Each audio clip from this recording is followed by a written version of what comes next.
Hello and welcome to the Bearded Mystic Podcast, and I'm your host, Rahul N. Singh.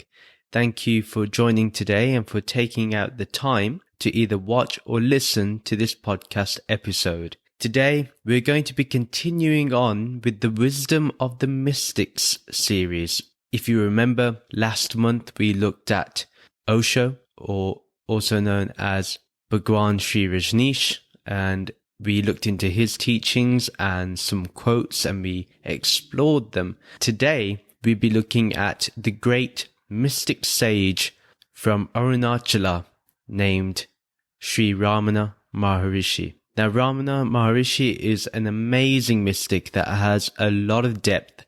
And to be fair, his teachings are not easily understood, even though his expression is incredibly simple. But if you've been following this podcast for a while, this should be an interesting one for you, because this is going to the heart of non-duality, and it doesn't ask us for our preparation.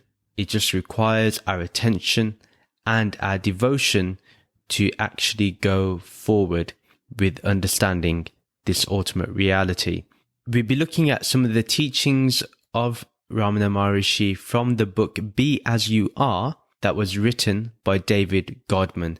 So as we explore these teachings, I really ask for Sri Ramana Maharshi to bless us with the understanding that we can truly honor his words today. And I'm really looking forward to this. I know it's the second episode, but really it doesn't matter who is number one, number two, number three.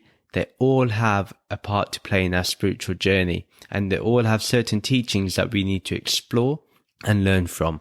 The first quote that we'll be looking at is, "There is no one who does not say, 'I am.' The wrong knowledge of 'I am the body' is the cause of all mischief. This wrong knowledge must go. That is realization. Realization is not acquisition of anything new, nor is it a new faculty. It is only removal of our camouflage. The ultimate truth is so simple. It is nothing more than being in the pristine state. This is all that needs to be said." Now, just look at the incredible simplicity here. What Sri Ramana is telling us is how to really live in the realization and discover that that is our natural pristine state. It is not something that we have to attain or acquire or buy or purchase. It's none of those things. You don't have to do a course or go through some rituals to get there. This understanding can be simply attained by just understanding who we really are. Now, in the very first line, Sri Ramana says that there is no one who does not say, "I am." Now think about it. Whenever we do something, whenever we say something, we say, "I am Rahul Singh. I am 34 years old." Forgot my age. "I am male. I am such and such. I am married." Now, I'm just adding a label to "I am." So what is really this "I am"? And what Ramana Maharshi turns to us and says that, well, you're not this body. Think about it. If you're not the body, then you're not going to be the mind either, because the mind is housed in the body. What Ramana really says simply is that when you think you are the body, that's where all ignorance begins from. And really, ignorance is just a veil that needs to be lifted. Understanding that we're not this body, we get rid of the wrong knowledge of what we are. We get rid of the wrong association of who we really are. Now, Ramana makes it very clear that realization is not the acquisition of something new. A lot of us think that our enlightenment is a new happening occurring to us. But how can it be a new happening? When there is only pure consciousness, when there is only the ultimate reality, then what new is being attained? Nothing new. In fact, we're getting rid of things.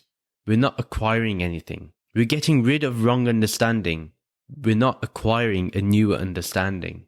We're actually just discovering what we've always been and will always be. So this ultimate truth is really simple. There's nothing complicated about this to understand. If we can understand this, we can go far in our spiritual journey. But this is the problem.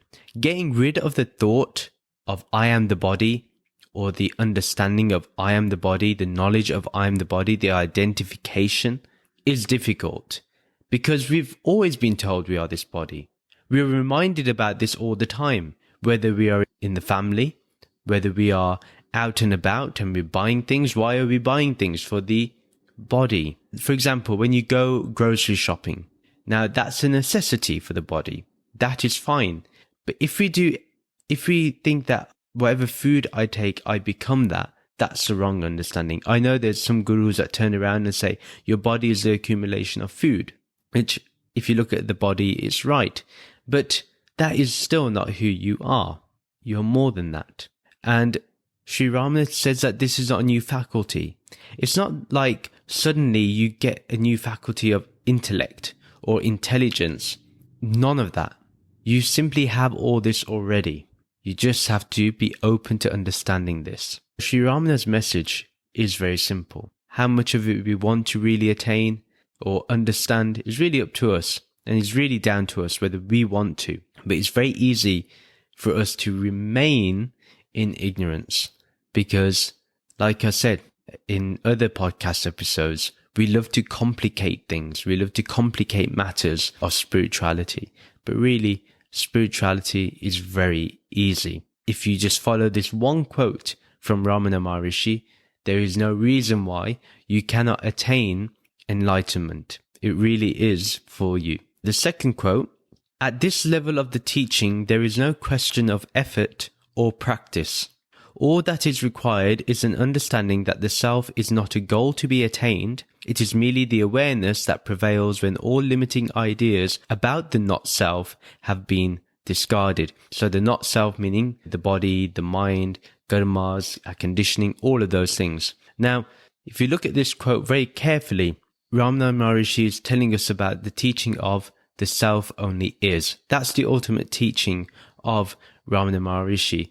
The title of the book is Be As You Are. Why is that the name of the book?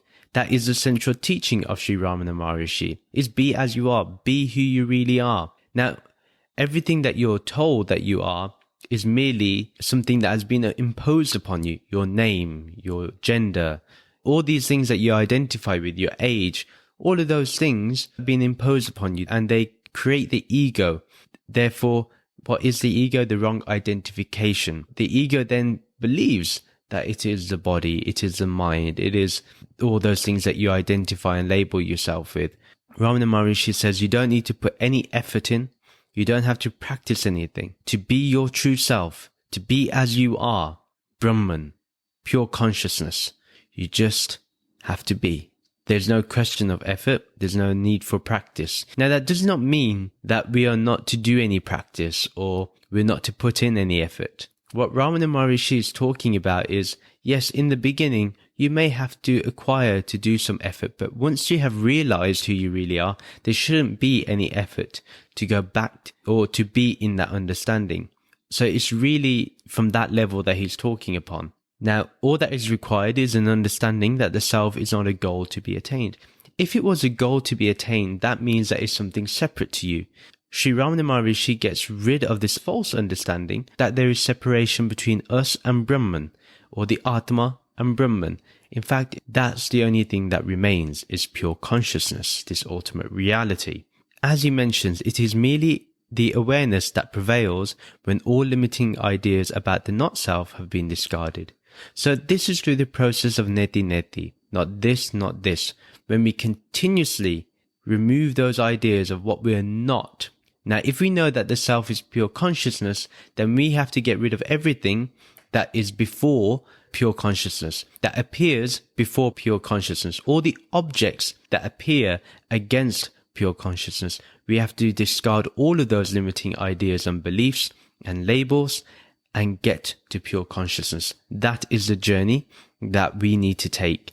And that's all that Sri Ramana Maharshi is really talking about. So it's a very simple thing. Just get rid of those ideas, discard those ideas, remove them from your life.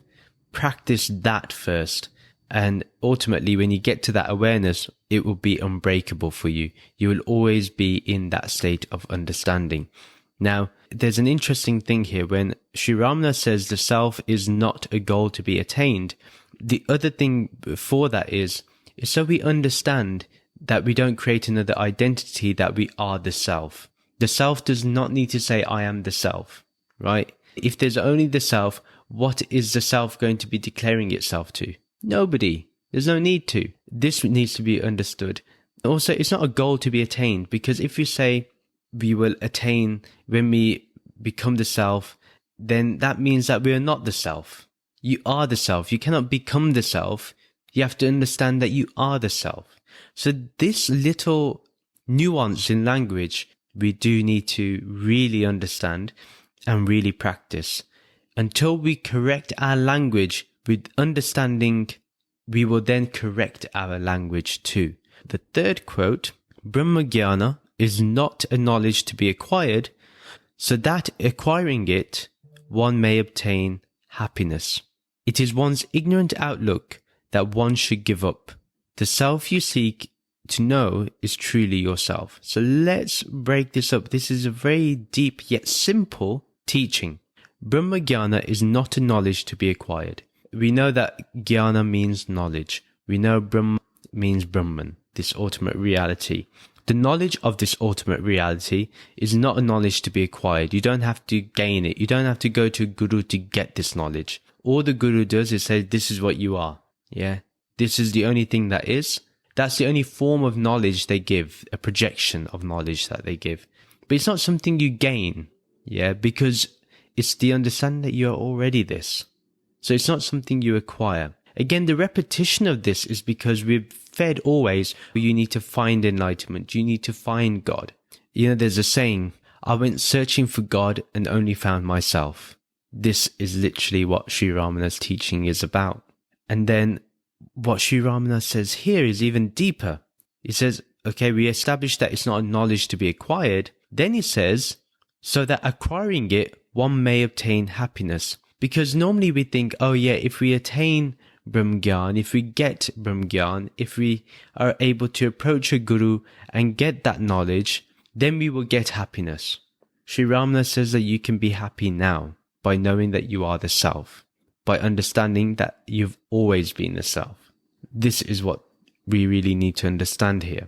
And he makes sure that we understand it even more when he says, it is one's ignorant outlook that one should give up.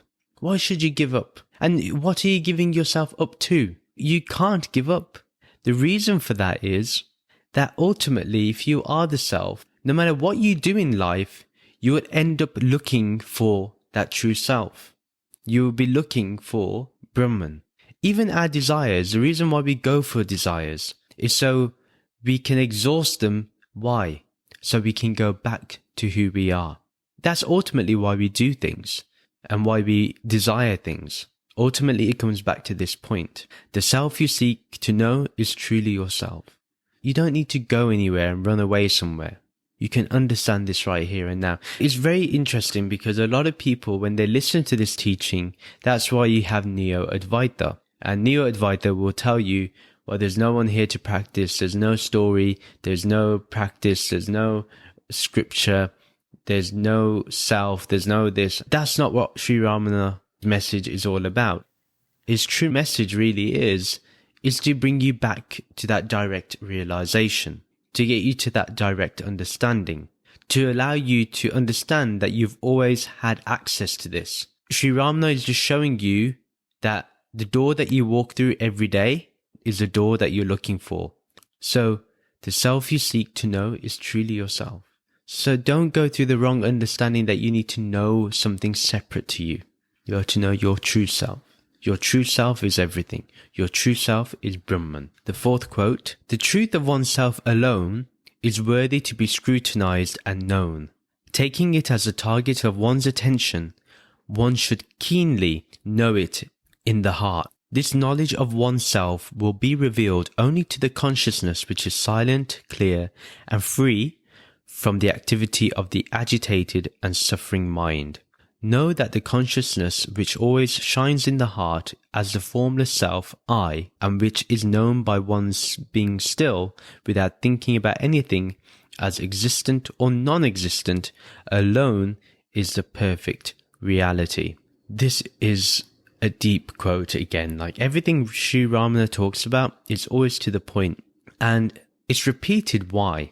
Because we need to really understand it. We are so engrossed in wrong understanding that it's going to take so much repetition to get us back to who we really are. So in this quote, Sri Ramana says, "The truth of oneself alone is worthy to be scrutinized and known."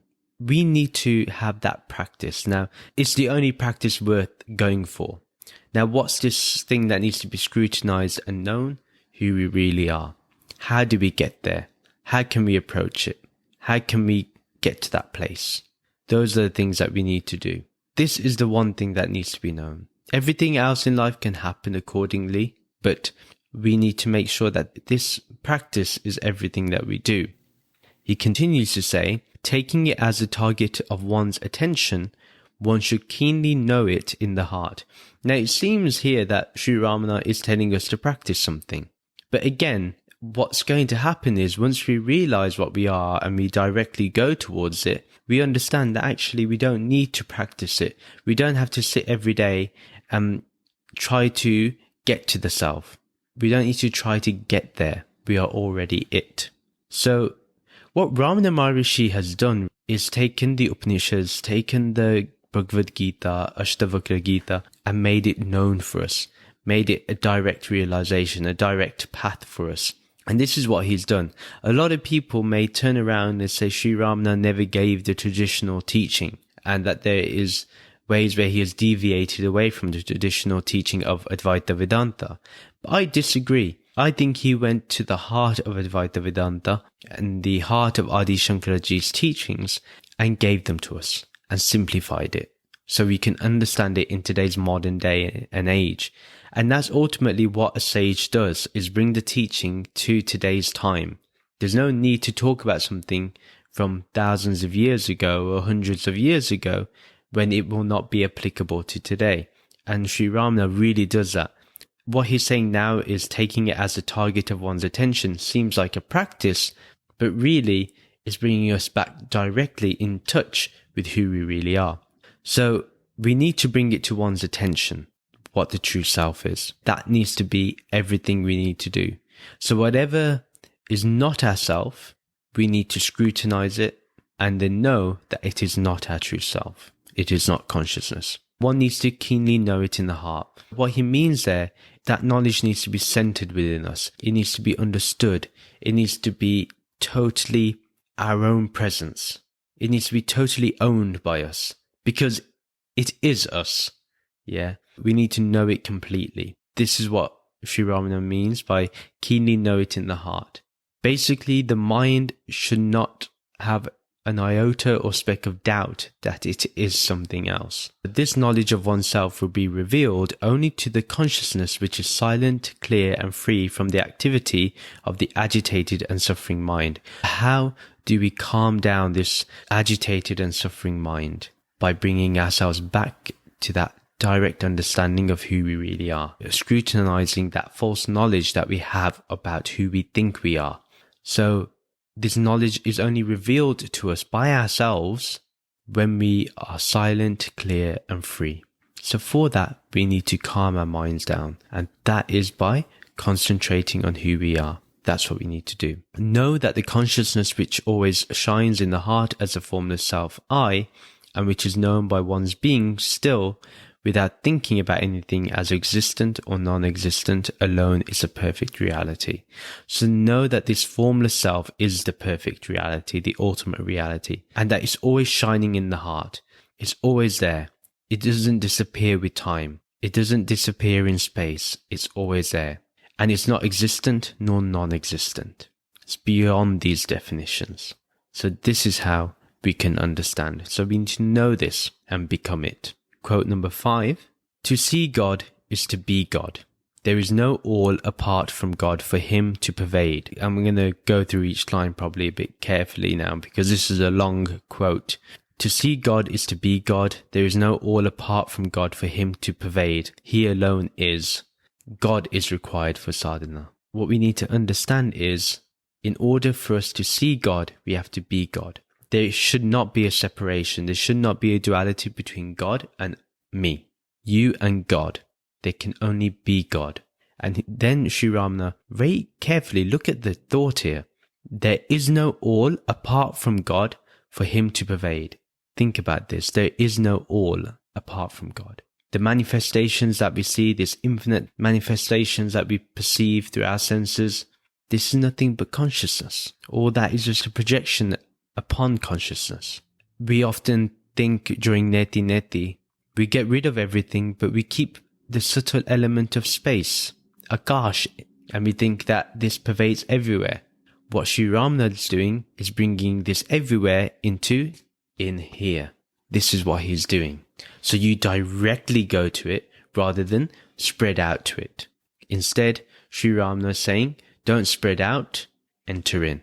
This is what he's doing. When it's centered within you, remember from the previous quote, this is what he's talking about. But the end of the sadhana, even in Bhakti Marg, the path of devotion, is attained only after complete surrender.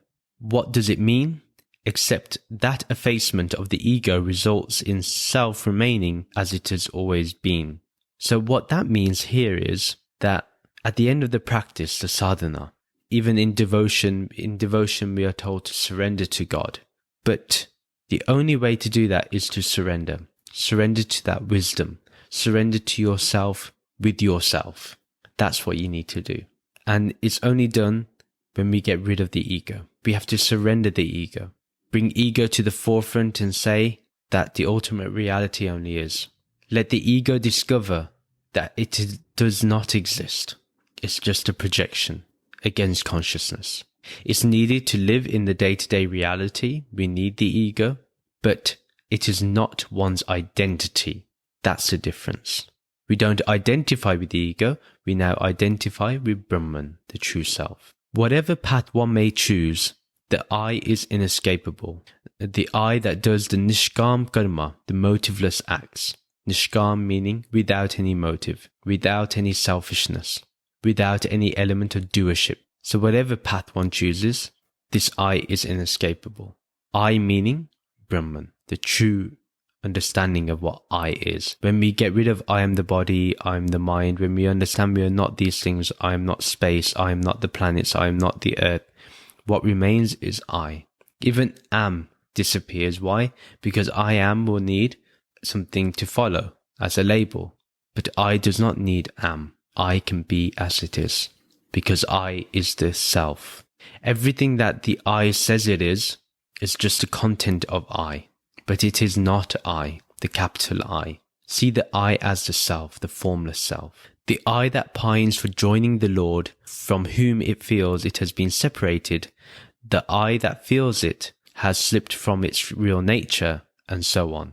So Sri Ramana Maharshi is telling us that when we think we are separate from this I, when this I thinks it is something else and is separate from God, from the Lord, and pines to join, to have union with this one, that person has slipped from their true nature.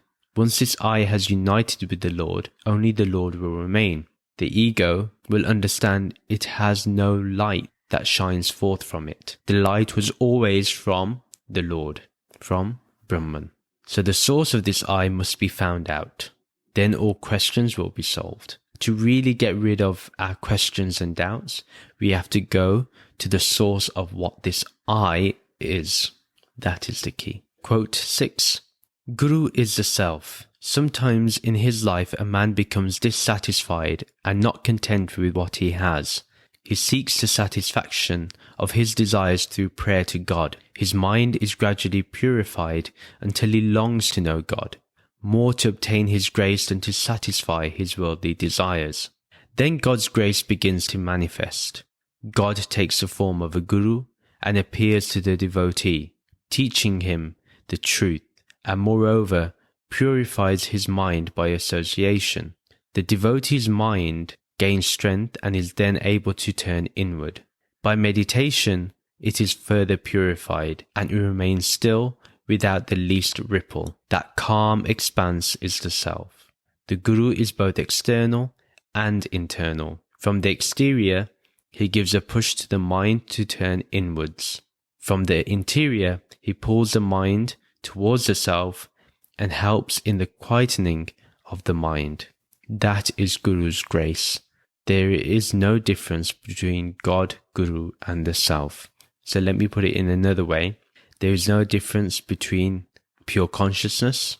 There is no difference between the Guru that shows you what pure consciousness is, and also you are also pure consciousness. So I read the quote fully, and to be honest, I don't think I need to elaborate much more on the quote. But what Sri Ramana Maharshi is talking about is people like us who may be beginning on our journey. We want to know more. We are not satisfied with worldly desires anymore. We don't constantly need things anymore.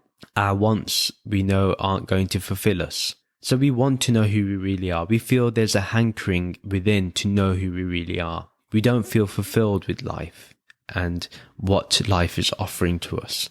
We know there's something more. So then, because of that, you could say pure consciousness itself looks for ways in which we can approach our own self. Pure consciousness creates that journey in which we turn inwards towards our own self, which is this pure consciousness. And the Guru is not someone that you meet and then that's it. You get the knowledge and you go. The Guru is also within you. Once you met the Guru once and you sincerely got the knowledge that you need, that Brahm Gyan that we've been talking about in the previous quotes, once you've received that, then the Guru should be within. Then you don't need to keep seeking the Guru. In fact, the Guru will even refuse to be your master at that point. The Guru will make you his friend or her friend. Why? Because it's in friendship that one truly understands the other. Then all separation dissolves away. And when there is a complete union, then only the outer appearance looks like friendship, but within there is a oneness. So see the inner Guru and let that inner Guru, that Gyan, that wisdom, bring your mind to quieten down and allow the self to illuminate as it always has been. Discover the illumination that is continuously there, continuously here. The Guru shows this. I can say this for my own self, that my Guru has done that for me. My Guru showed me how to be aware of this one, how to be aware of this formless, and then my Guru from within allowed that knowledge to take its place. Then the inner Guru gets rid of all that separation. Like a square drawn on a piece of paper, the Guru gets rid of that square so that pure white paper is seen. You get rid of the boundary. You get rid of the edge. And that's what the Guru does.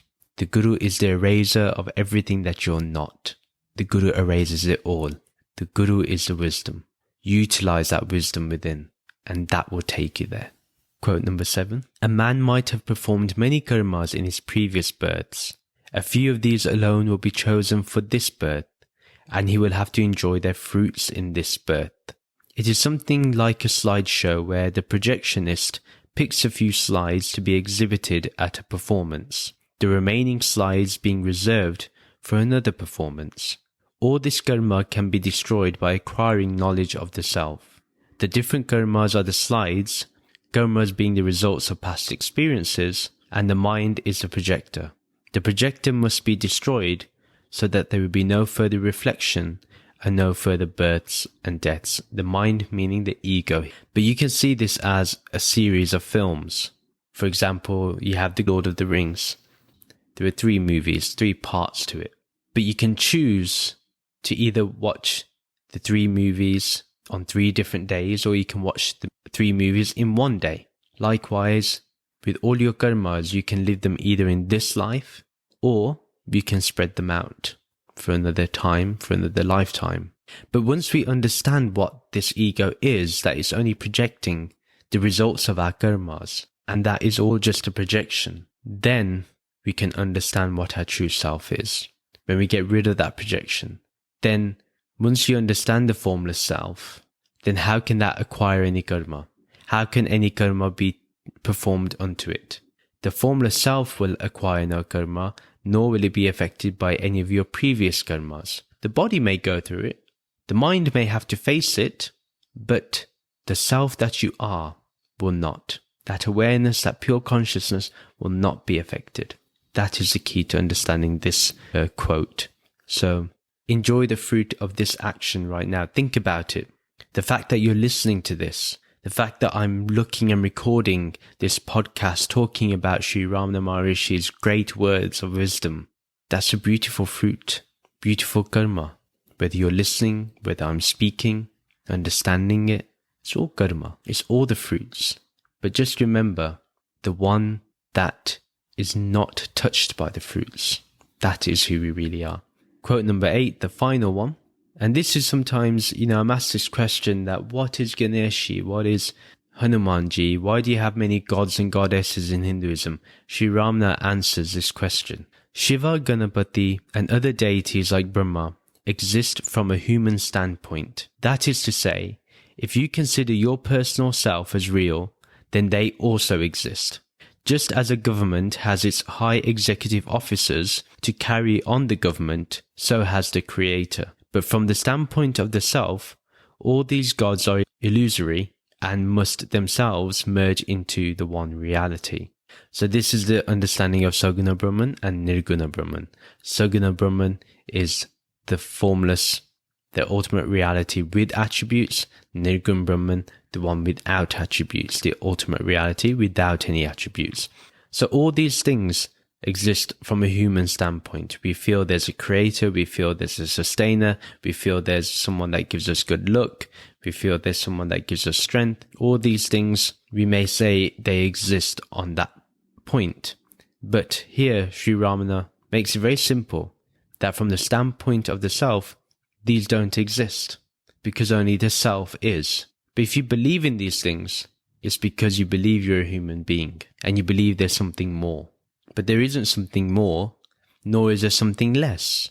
There is only isness. There is only what simply is, and that's the truth. And we must merge into that one reality. These Devis and Devtas will also merge into the one reality. In fact, it is said that these Devis and Devtas that enjoy heaven, these beings that enjoy heaven, they have to come back onto the earth to attain mukti, to attain moksha. They all seek and they all desire to merge into Brahman, to understand that they are Brahman, and this is only available via the human birth, according to what the scriptures say. And Sri Ramana is making that very clear. So I hope you've enjoyed this episode. There's been so much to grasp and understand. There's so much to contemplate upon, and you need to think about these things. You may have questions after this. You can explore those questions within. So think about them, think about these quotes, and try to understand who you really are. Then you are living the message that's been given by Sri Ramana Maharshi, the great sage, the sage that has really influenced a lot of the non-dual circles in the West. And we owe him our gratitude. I pray unto Sri Ramana that we understand his teachings and be as you are. Just to remind you, a new episode is uploaded every Sunday, and you can follow me on social media to keep getting updates on new episodes on the Bearded Mystic Reacts. The details are in the show notes and the video description below. If you would like to support the Bearded Mystic podcast, there are a number of ways you can do so. You can utilize Patreon and get extra content, or you can check other ways where you can support. And you can check my Linktree account in the show notes and video description below to see how you can do that. Also, if you would like to subscribe to the monthly Bearded Mystic newsletter, the link is in the video description and show notes below. Please rate and review the podcast. It'd be greatly appreciated. If you would like to stay in contact, you can join the Bearded Mystic podcast Discord channel. The link is in the video description and show notes below. Thank you very much for listening. Om Shanti, Shanti, Shanti. Om Peace, Peace, Peace.